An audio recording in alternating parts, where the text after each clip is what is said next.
I was feeding our baby when his phone lit up. Tell her you're working late. Then I saw who he was really coming home to. I was sitting there in the nursery with Hope pressed against me, her tiny hand curled into my shirt, her mouth still half-latched because she had fallen asleep while nursing. The room was dark except for the soft yellow glow from the nightlight near the changing table. Everything smelled like baby lotion, milk, and laundry I had been too tired to fold. Kevin's phone was on the dresser. He had left it there earlier when he came in, kissed Hope on the top of her head, told me he was exhausted, and went back to bed like he was the one whose body had just been split open by motherhood. I was 6 weeks postpartum. I was still sore. Still bleeding sometimes. Still crying randomly over commercials and dirty dishes.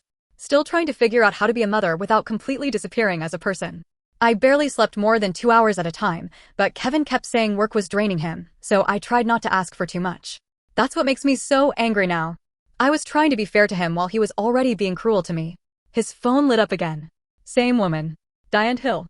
This time, the message said, I hate that you have to go back there after being with me. Go back there. Not go home. Not go back to your wife. Not go back to your daughter. There. Like the house Hope and I lived in was just some place he had to tolerate until he could return to his real life. My first reaction wasn't rage. It was confusion. My brain tried to protect me. Maybe it was a coworker joking. Maybe it was old. Maybe I was reading it wrong because I was so tired. Maybe Diane was a client. Maybe there was some innocent explanation that would make me feel stupid for panicking. Then another message appeared.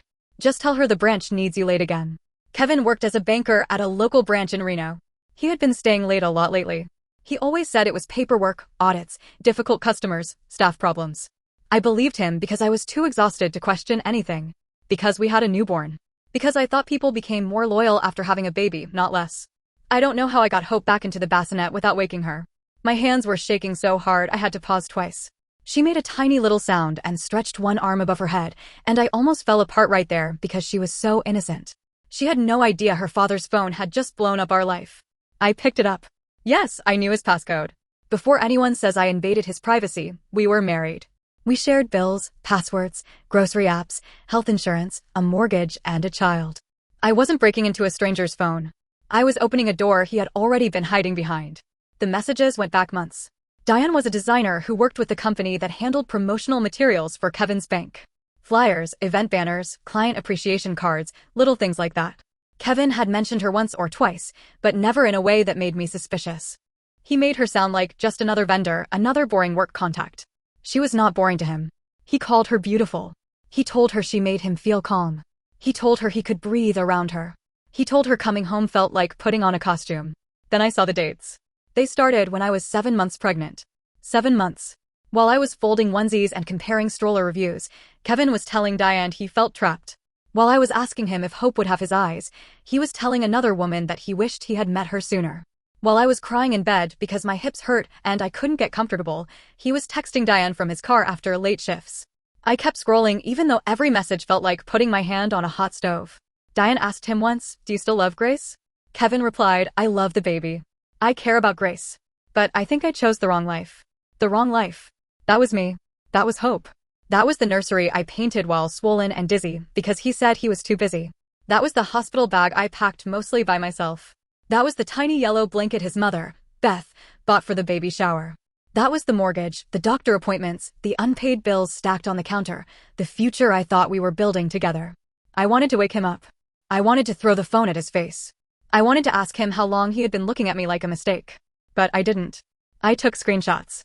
I took screenshots of everything. The dates. The messages. The lies about working late. The messages where he told Diane we were basically just roommates now, which was funny because I was still washing his clothes and packing his lunches. The message where he told her he didn't know how to leave without looking like a monster. That one stayed with me. He wasn't worried about hurting me. He was worried about looking bad. By the time I put his phone back on the dresser, my whole body felt cold.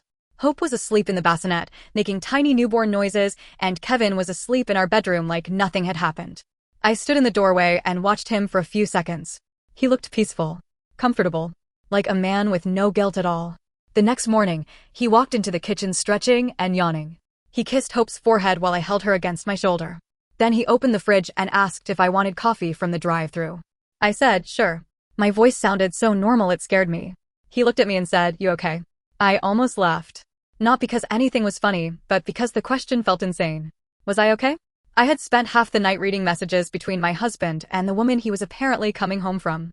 I had learned that while I was pregnant with his child, he was already planning a second life. I had learned that I was not his wife anymore in his mind. I was an obstacle. But I just nodded. "I'm tired," I said. He smiled like that explained everything. For the next 2 weeks, I said nothing.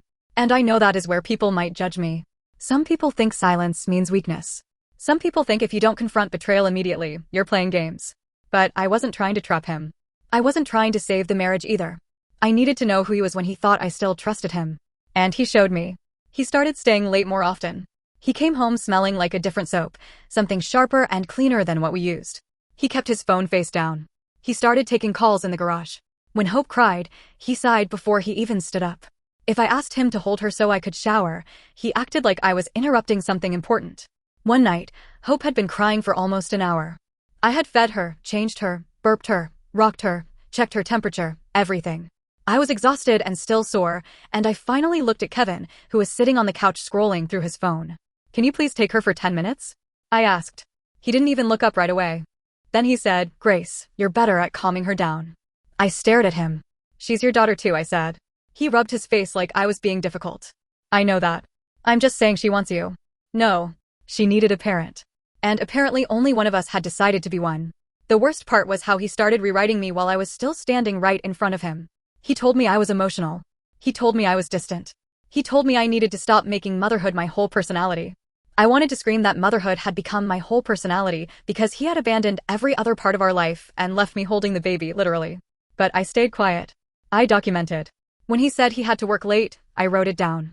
When he missed dinner, I wrote it down. When he ignored Hope crying, I wrote it down.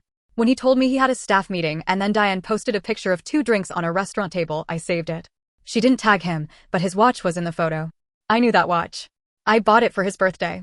I started hiding copies of the screenshots in a cloud folder. I sent them to myself. I opened a separate bank account because my mother, Olive, had always told me that every woman should have enough money to survive a bad week. I used to think she was being dramatic. Now I wished I had listened sooner. Olive noticed something was wrong before anyone else did. She came over one afternoon with groceries and found me standing in the laundry room holding one of Kevin's shirts. It smelled like perfume. Not strong, not obvious, but there. A soft floral scent that did not belong to me. My mother didn't ask too many questions at first. She just took the shirt from my hand, put it in the laundry basket, and said, "Do you need me to hold the baby, or do you need me to sit with you?" That sentence almost broke me. I said, "Both." She held Hope while I sat on the floor and cried into a towel because I didn't want Kevin to hear me if he came home early. I didn't tell her everything yet. I just told her I thought something was wrong. She looked at me for a long time and said, "Then stop trying to prove to yourself that it isn't." A few days later, I told my best friend, Tess. Tess was a nurse, and she had the kind of calm voice that made emergencies feel smaller. I sent her 3 screenshots and waited with my stomach twisting. She called me immediately. "Grace," she said softly, "you need to stop protecting him." "I'm not protecting him," I said, even though I knew I was. "Yes, you are. You're protecting the version of him you wish was real." That hit hard because it was true. Part of me still wanted him to come home, fall apart, tell me he was sorry, say he panicked, say it meant nothing, say he loved us more than he loved his ego. I wanted the apology so badly that I hated myself for it. But Kevin didn't apologize. He got worse. He started talking about needing space. He said the house felt tense. He said I always looked at him like he was failing. He said becoming parents had changed us. He said he missed who I used to be. I asked him what that meant. He shrugged. "You used to be fun." Fun. I was 6 weeks postpartum, running on cold coffee and broken sleep, with a baby who needed me every second. I wanted to ask if Diane was fun because she didn't have stitches. Because she didn't smell like milk. Because she didn't cry in the bathroom after weighing herself. Because she didn't need him to be responsible for anything. Instead, I said, maybe I'd be more fun if I had help. He looked at me like I had slapped him. That night, after he fell asleep, I checked his phone again.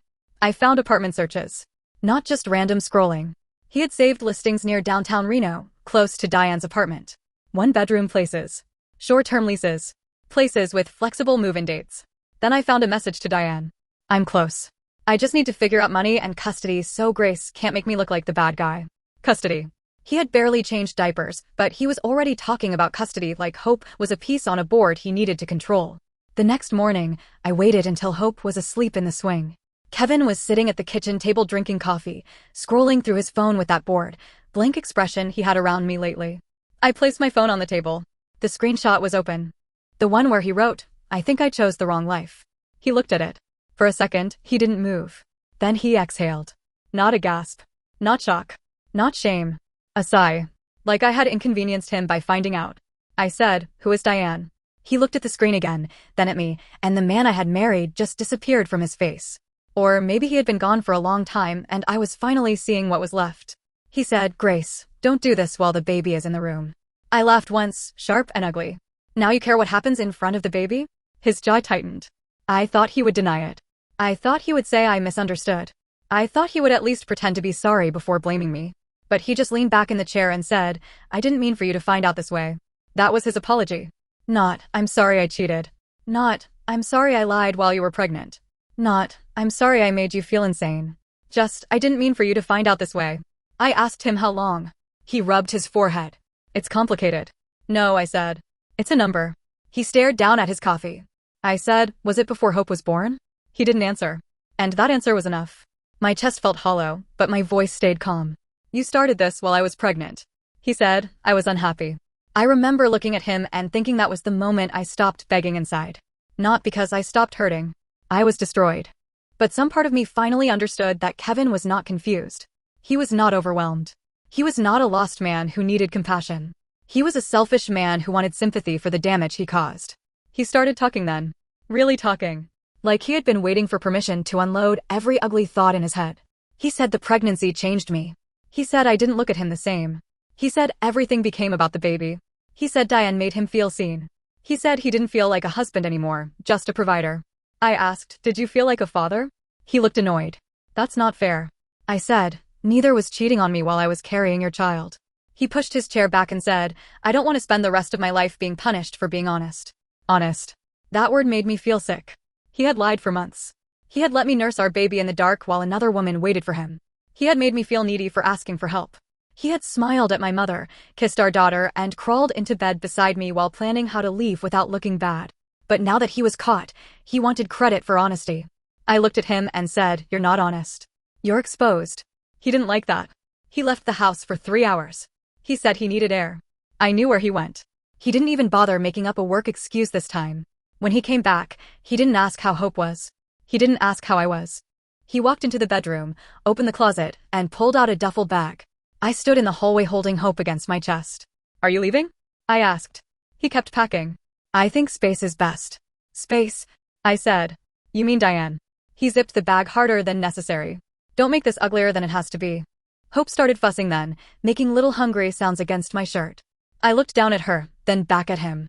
"Do you want to hold your daughter before you go?" He paused, but not long enough. Then he said, "Don't make this harder than it needs to be." That sentence did something strange to me. It hurt, obviously. But it also cleared the fog. Because there he was, choosing the easy version of leaving. No crying baby in his arms. No wife falling apart in front of him. No responsibility. No guilt he had to physically touch. Just 2 bags, a car key, and another woman waiting. He walked out while I was still standing in the hallway. I didn't chase him. I didn't scream after him. I didn't ask him to come back. I just held Hope tighter and listened to the front door close.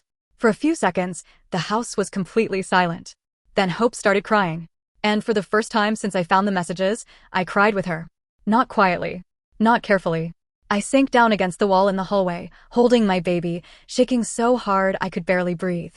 I cried because my marriage was over. I cried because my daughter's father had walked out without holding her. I cried because I was scared of money, scared of court, scared of being alone, scared of every single morning that was coming. But underneath all of that, there was something else. A small, cold, steady feeling I didn't recognize yet. I think it was the beginning of me choosing myself. The first thing Kevin did after leaving was not check on Hope. He changed his relationship status. I found out because my friend Faye sent me a screenshot, then immediately followed it with, "I'm so sorry, I didn't know if you knew." The screenshot wasn't dramatic. No kissing photo. No big announcement. Just Kevin in a clean button-down shirt, standing beside Diane at some outdoor restaurant, one hand around her waist, smiling like he had been reborn overnight. The caption said, "Choosing peace." Choosing peace. I stared at those 2 words for so long that they stopped looking real. Hope was asleep on my chest, warm and heavy, one tiny fist tucked under her cheek.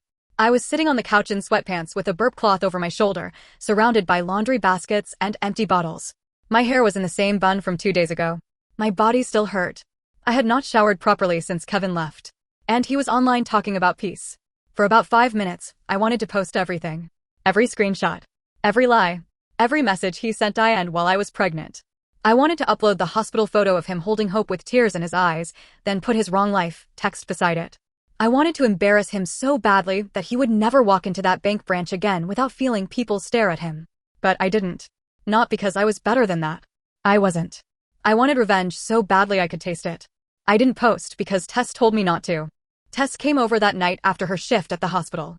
She still had her nurse bag on her shoulder and a tired look on her face, but the second she saw me, she took Hope from my arms and said, "Go drink water."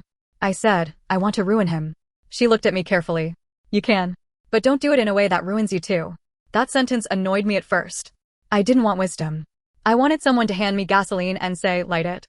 Instead, Tess sat at my kitchen table while I cried into a mug of tea I didn't even drink, and she helped me make a list. Not an emotional list. A survival list. Call a lawyer. Gather bank statements. Track every missed visit. Save screenshots.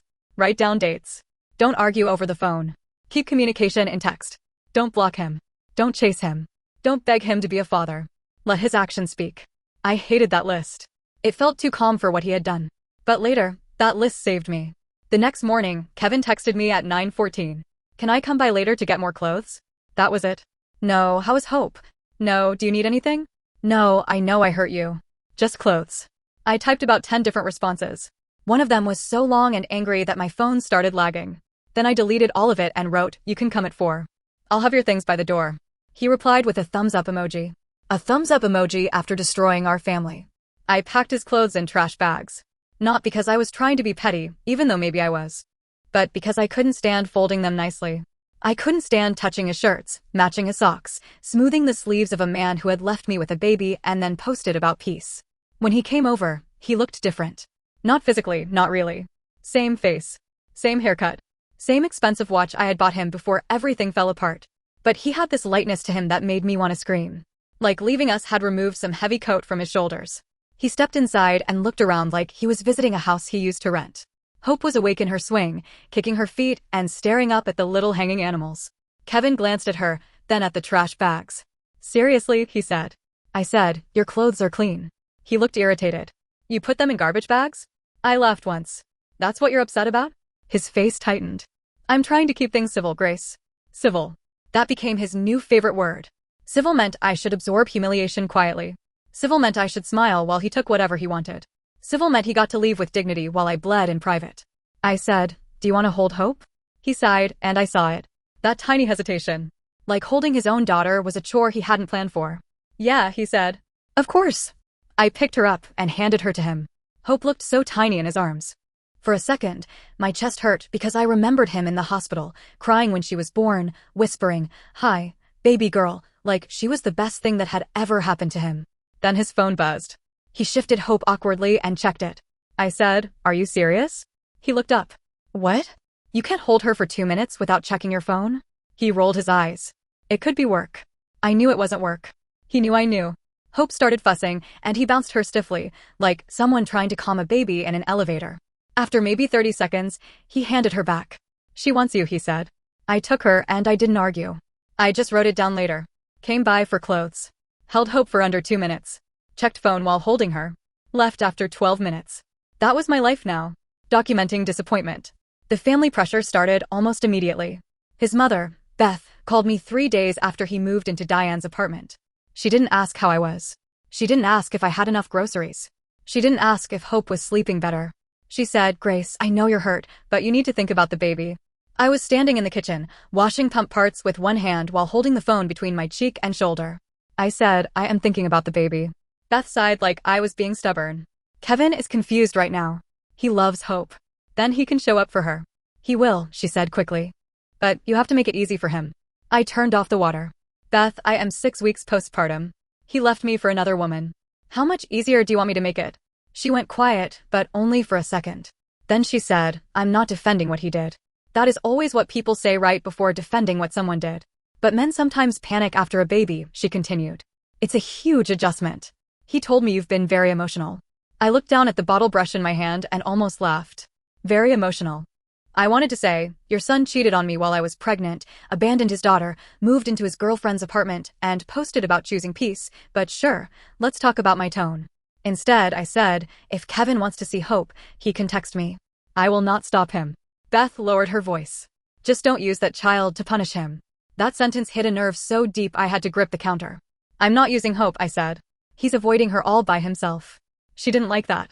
Neither did his sister, Lisa. Lisa called the next day. She was a nurse, and part of me expected her to understand postpartum pain better than anyone. Instead, she told me men process things differently. She told me Kevin was overwhelmed. She told me I needed to let him find his footing. I said, he found it in Diane's apartment. Lisa said, that's not helpful. No, I said. It's accurate. Even my friend Faye, who meant well, made it worse. She came over with flowers from the shop where she worked and a casserole her aunt had made. I thought she was there to support me, and maybe she was, in her own way. But after Hope fell asleep, Faye sat across from me at the table and said, just promise me you won't weaponize the baby. I stared at her. What does that even mean? She looked uncomfortable. I just mean, don't make it harder for him to be involved because you're angry. I said, he missed 3 nights already. I know, but still. Sometimes if men feel judged, they back away more. That was the moment I realized how often women are asked to soften the landing for men who jump out of planes they built themselves. Kevin wasn't being judged because of me. He was being judged because he left. Still, those comments got in my head. For a while, every time I wrote down a missed visit, I wondered if I was being petty. Every time I refused to call and remind him about Hope's schedule, I wondered if I was being cold. Every time I didn't send him extra pictures, I wondered if people would say I was bitter. Then he missed her 2-month checkup. That morning, I texted him the clinic time again even though he already knew. Hope's appointment is at 10:30 at the pediatric clinic. Please be there by 10:15. He replied, I'll try. I hated that. Not, I'll be there. Not, I wouldn't miss it. I'll try. He didn't show up. I sat in the waiting room with Hope in her car seat, surrounded by other parents. There was a dad across from me holding a diaper bag covered in cartoon animals.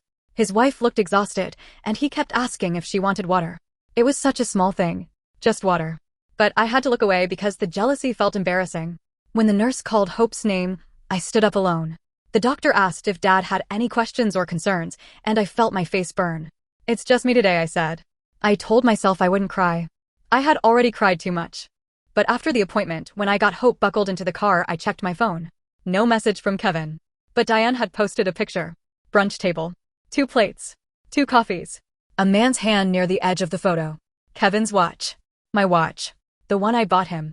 I sat in the clinic parking lot and shook so hard I couldn't drive for 10 minutes. That was the day I called Kate Bell. Kate was the lawyer Tess recommended. Her office was in a plain brick building that smelled like coffee, paper, and old carpet. I brought Hope with me because I didn't have anyone to watch her that afternoon. She slept through almost the whole appointment, like she was already tired of adult nonsense. Kate looked through the screenshots quietly. She didn't gasp. She didn't make dramatic comments.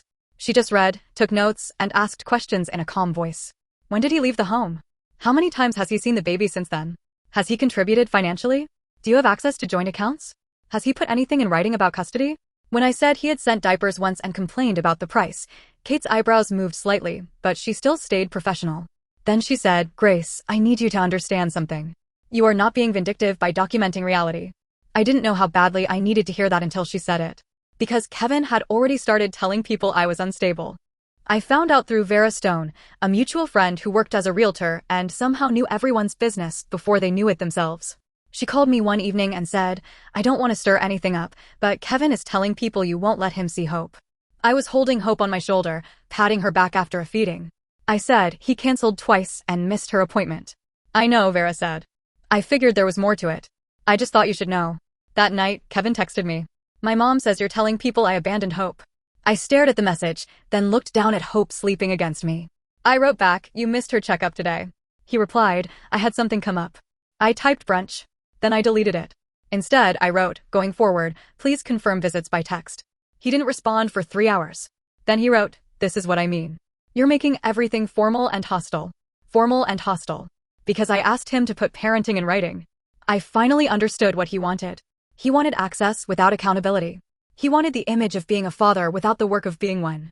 He wanted me to keep sending updates, keep making appointments, keep packing diaper bags, keep leaving the door open, keep protecting his reputation, so he could drop in when it felt convenient and still tell people he was trying. I stopped doing that.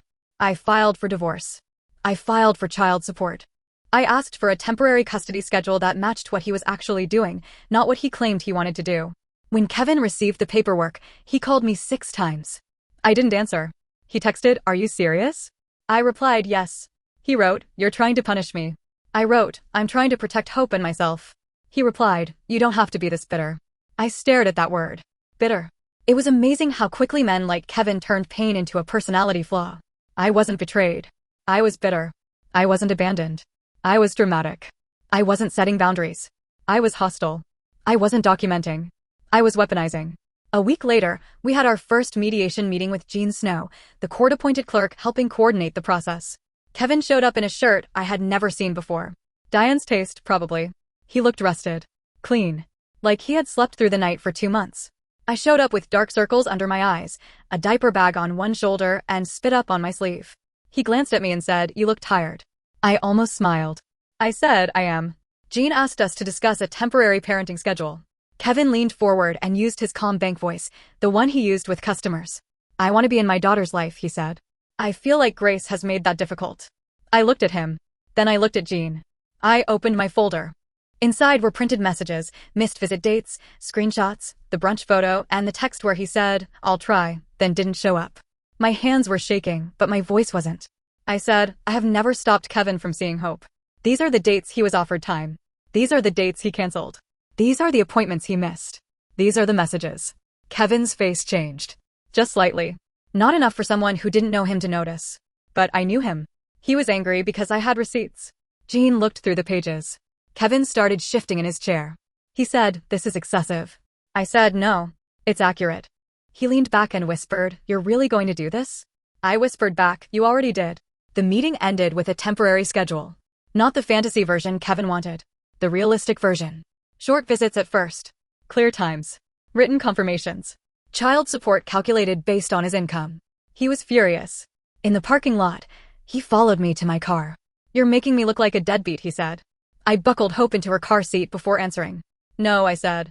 "I'm letting you look like whatever you choose to be." His face went red. "You sent everything to your lawyer like I'm some criminal." I sent facts.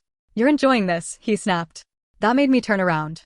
I looked at him, really looked at him, and for a second I saw the man I had loved. The man I married. The man who cried when Hope was born. But that man was buried under cowardice and ego, and I couldn't keep digging for him while holding a baby by myself. "I am not enjoying any of this," I said. I would have rather had a husband who came home. He didn't answer. Because for once, there was nothing useful for him to twist. For the next month, Kevin followed the schedule when it suited him and complained when it didn't. He saw Hope in short visits, mostly at his mother's house because I didn't trust Diane's apartment and he didn't have a proper setup. Beth acted like she was doing me a favor every time she watched him hold his own child. Sometimes he was sweet with Hope. I won't lie about that. He would smile when she grabbed his finger. He would call her Little Bean. He would take pictures and send them to his family. Those moments hurt because they proved he was capable of tenderness. He just couldn't sustain responsibility. Then he would hand her back the second she cried. "She's hungry," he'd say. "She needs changing," he'd say. "She wants you," he'd say. Always some reason the hard part belonged to me. Meanwhile, Diane started appearing more openly. She never contacted me. She never commented on my posts. But she was there in the background of his life. A coffee cup in his car. A woman's jacket on the chair during video calls. Her apartment balcony and his selfies. I told myself I didn't care. That was a lie. I cared so much it made me feel pathetic. Not because I wanted him back. I didn't, not really. But I hated that she got the version of him that slept through the night, dressed nicely, went out for dinner, talked about fresh starts. I got the unpaid bills, the crying baby, the body that didn't feel like mine, and the family telling me to be mature. Then one night, while Hope was asleep and I was sorting documents for Kate, I found something I hadn't saved before. A photo from the hospital. Kevin holding Hope the day she was born. His eyes were red. His face was soft. He looked terrified and proud at the same time. I remembered him whispering, "You and this baby are my whole world." He had texted me that exact sentence 2 weeks before Hope was born. I found the message. "You and this baby are my whole world." I stared at it until my vision blurred. Then I thought about Diane. I thought about what Kevin had probably told her. That we were separated. That I was cold. That I didn't understand him. That he had tried. That he was trapped. That he stayed for the baby. Men like Kevin always needed a softer story, one where betrayal became bravery. And I did the thing people still argue with me about. I messaged Diane. Not a threat. Not screaming. Not begging. Just one photo and one screenshot. The photo was Kevin holding Hope at the hospital. The screenshot was him telling me, "You and this baby are my whole world." Then I wrote, "I'm not sending this because I want him back. I don't. I'm sending it because someday, when he tells you another woman became too tired, too emotional, too boring, or too hard to love, I want you to remember he said the same thing about the woman who was bleeding in a hospital bed having his child." I stared at the message for almost 10 minutes before sending it. My thumb hovered over the button. I thought about whether it was cruel. I thought about whether it was petty.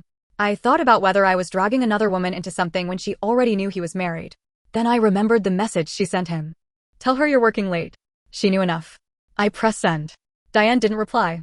Not that night. Not the next morning. But 3 days later, Kevin called me 22 times. I didn't answer. Then he texted, "What the hell did you send, Diane?" I looked at Hope sleeping beside me in her bassinet. For the first time in months, I smiled. Not because I was happy. Because finally, someone else was asking Kevin questions. Kevin's panic was almost insulting. Not because I expected him to be calm. I knew he would be angry the second Diane started asking questions. But after everything he had done, after months of lying, after leaving me with a newborn and acting like I was the problem for reacting, he still somehow seemed shocked that his choices could reach him. His first text was, "You had no right." I stared at it for a long time. No right. I had carried his daughter. I had bled in a hospital bed while he cried over our baby.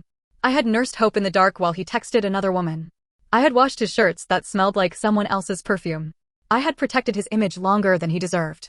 But according to Kevin, I had no right to send Diane one photo and one screenshot. I wrote back, "She deserved the truth." He replied almost immediately, "No, you wanted to hurt me." I almost typed yes. Because part of me did. I'm not going to pretend I sent that message with a pure heart. I didn't. I told myself Diane deserved to know, and that was true. But I also wanted her to feel even a fraction of what I felt when I saw her name on his phone at 2 a.m. I wanted her to look at him differently. I wanted one person in his new life to stop swallowing his version of the story. So instead of lying, I wrote, "I wanted the lies to stop."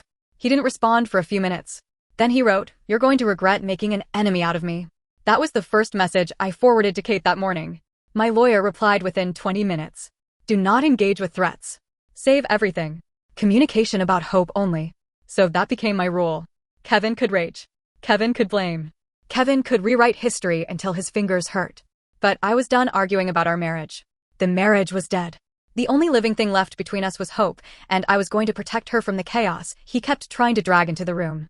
For the next week, Diane said nothing to me. But I could see the cracks showing. Kevin stopped posting. Diane's social media went quiet. Beth suddenly called me twice in one day, using that fake soft voice people use when they want information without admitting they're asking for it. "Grace," she said, "is everything okay with Kevin?" I was sitting on the living room floor folding Hope's onesies while Hope kicked on a play mat beside me. The little plastic toys above her head jingled every time she moved her legs. I said, "You should ask Kevin." Beth sighed. "He's very upset." I looked at Hope, who had discovered her own fist and was trying very seriously to eat it. "I'm sure he is."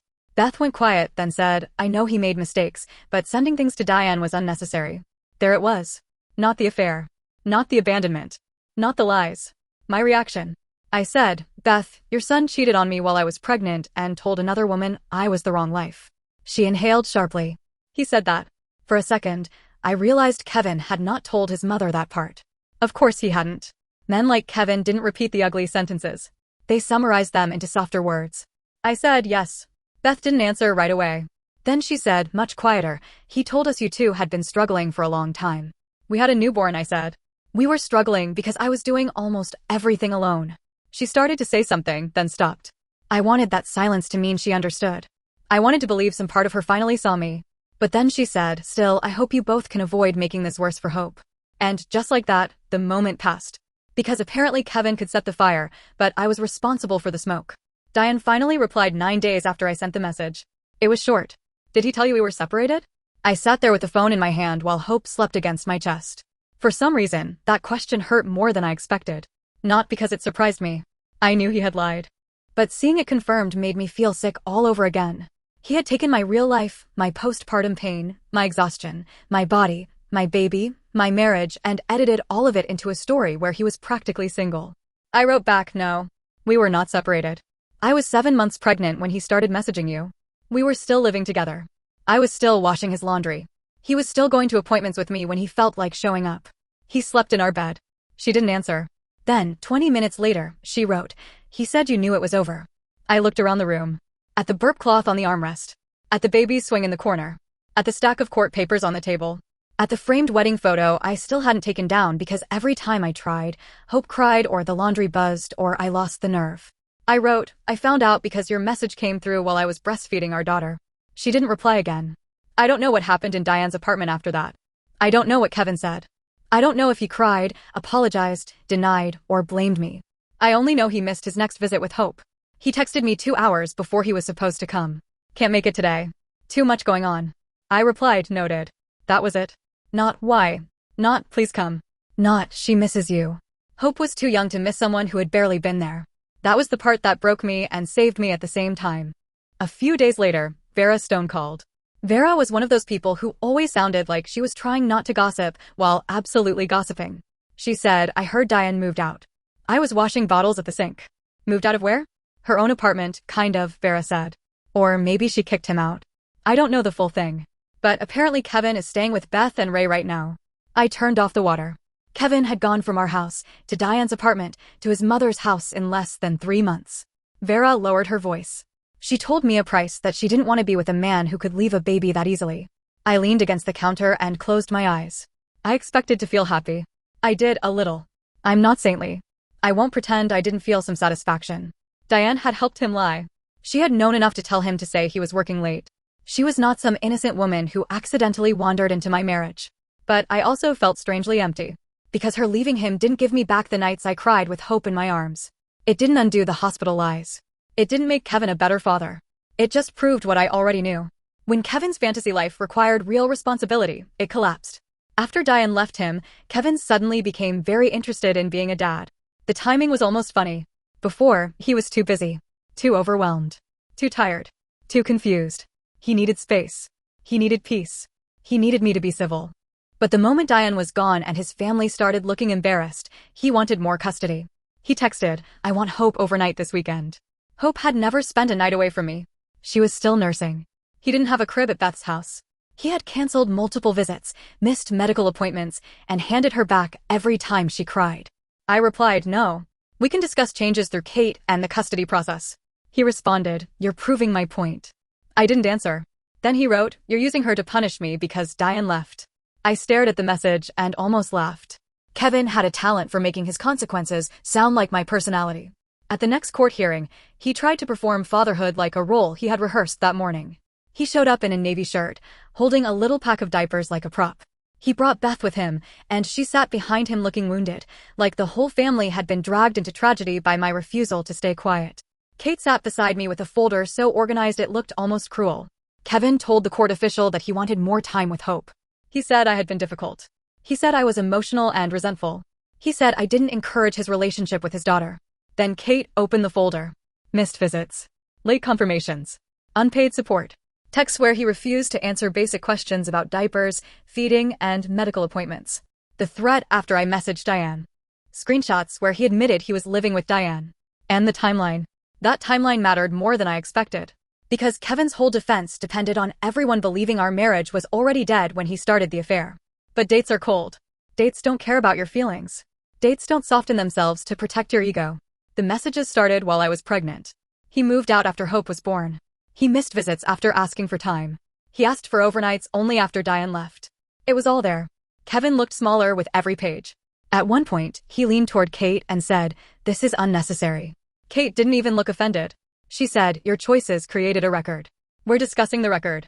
That sentence nearly made me cry. Not because it was emotional, but because it was so clean. So simple. For months, Kevin had turned everything into fog. My pain was bitterness. My boundaries were punishment. My documentation was hostility. But Kate cut through all of it. Your choices created a record. The temporary order stayed mostly the same. Gradual visitation. Written communication. Child support enforced. No overnights yet.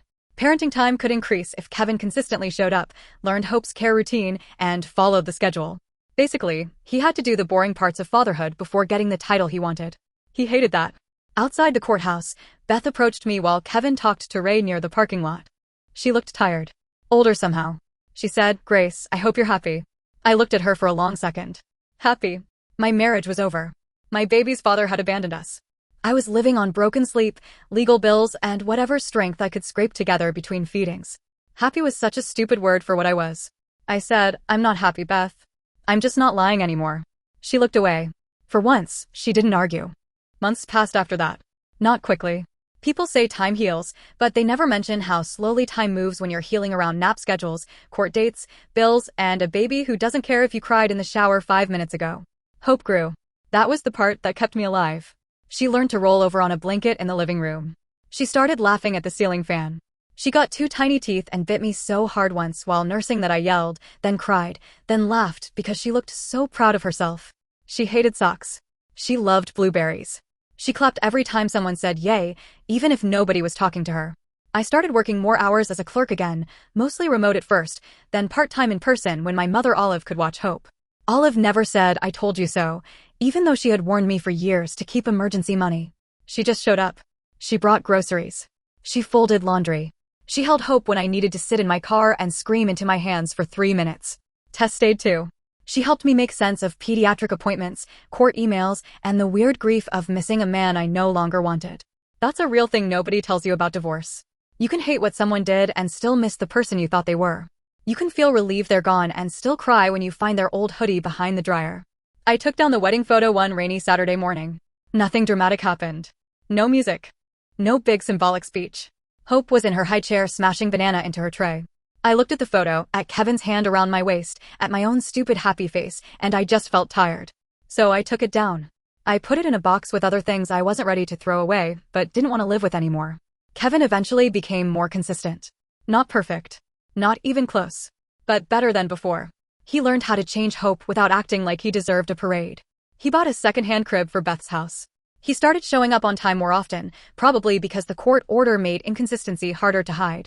I won't lie and say I was graceful about it. Sometimes seeing him hold Hope made me angry. Sometimes hearing her laugh at him made something bitter twist inside me.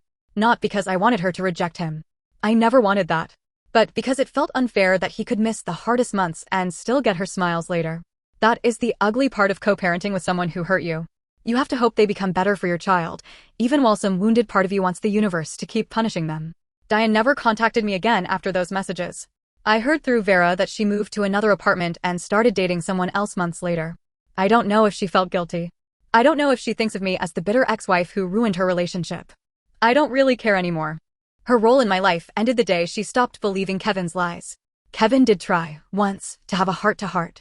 Hope was almost 2 by then.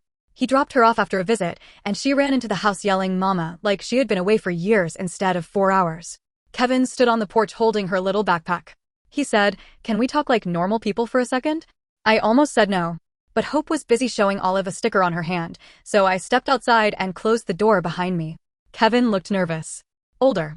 Less polished. He said, "I know I messed up." I waited. That was another thing I learned. Don't rush to comfort people who are supposed to be apologizing. He looked down at the porch. "I was selfish," he said. "I handled everything wrong." Handled. That word almost made me laugh. Like he had mishandled a work email. Like he had misplaced a receipt. But I let him continue. "I think I panicked after Hope was born," he said. "And before that too, I guess. I felt like everything was changing and I didn't know where I fit." I said, "So you found somewhere else to fit?" He flinched. "Yeah," he said quietly. "I guess I did." There was a time when that little bit of honesty would have shattered me. I would have grabbed it like proof that the man I loved was still in there. I would have cried and asked why I wasn't enough. I would have begged him to explain how he could do it. But standing there on the porch, with Hope laughing inside the house, I felt mostly calm. Not healed in a perfect way. Not untouched. Just calm. Kevin said, "I want us to co-parent like friends someday." I looked at him. Friends. That word used to mean something warm. Safe. Chosen. But Kevin wanted friendship the way he wanted fatherhood at first. He wanted the nice parts without earning them. I said, "We can co-parent like adults." He swallowed. "That's it. That's it." He looked hurt, and for a second I almost felt bad. Then I remembered sitting in the nursery at 2 in the morning, reading Diane's message while Hope slept against my chest. I remembered him walking out without holding her. I remembered the brunch photo from the day he missed her appointment. I remembered being called bitter for telling the truth. So no, I didn't feel bad for long. He nodded slowly and left. That night, after Hope fell asleep, I sat in the rocking chair in her room. The same chair where I found out. The same chair where my life cracked open. The nightlight was still there, glowing softly on the wall. The room looked different now. More toys. More books. A little stuffed rabbit Hope dragged everywhere by one ear. I thought I would hate that chair forever. But I didn't. Because it wasn't just where I discovered betrayal. It was where I survived the first minute of it. It was where I held my daughter instead of falling apart completely. It was where I learned the truth, even though the truth almost destroyed me. It was where the old version of me ended, yes, but it was also where the version of me who stopped begging began. I looked at Hope sleeping in her crib and felt that familiar ache in my chest. The one that comes when you love someone so much it scares you. She doesn't know the story yet. She doesn't know her father chose another woman while I was nursing her in the dark. She doesn't know about Diane, or the court papers, or the messages, or the way people told me to be civil while I was barely surviving. She just knows she is loved. She knows when she says, "Mama, I come." She knows blueberries are worth yelling for. She knows socks are the enemy. She knows home is peaceful. And maybe that is my victory. Not ruining Kevin. Not humiliating Diane. Not winning every argument. Not making his family admit I was right. My victory is that Hope and I live in a house where no one is secretly planning an escape while pretending to be tired. My victory is that I stopped protecting the man who left me unprotected. My victory is that when Kevin tells people he wants peace now, I don't laugh or cry or argue. I just let him have whatever version of peace he can build from the truth. Some people still think I went too far by messaging Diane. They say I should have stayed above it. They say I dragged another woman into my pain. They say I cared more about revenge than healing. Maybe they're partly right. I did want revenge. I wanted someone besides me to look at Kevin and ask, "What did you really do?" But if one message was enough to destroy his new life, then maybe his new life was built out of lies too thin to stand on. I'm not the same woman I was before. I'm colder now maybe. Quieter. Less willing to explain myself to people who already decided my pain is inconvenient. But I'm also steadier. I laugh more than I thought I would. I sleep better when Hope sleeps. I don't check anyone's phone. I don't wait for footsteps at the door. I don't wonder which version of my life is real. It's just as most nights. Me washing bottles at the sink. Hope throwing stuffed animals out of her crib. Olive calling to ask if we need groceries. Tess texting me reminders to eat something with protein. The house is small, imperfect, sometimes messy, but honest.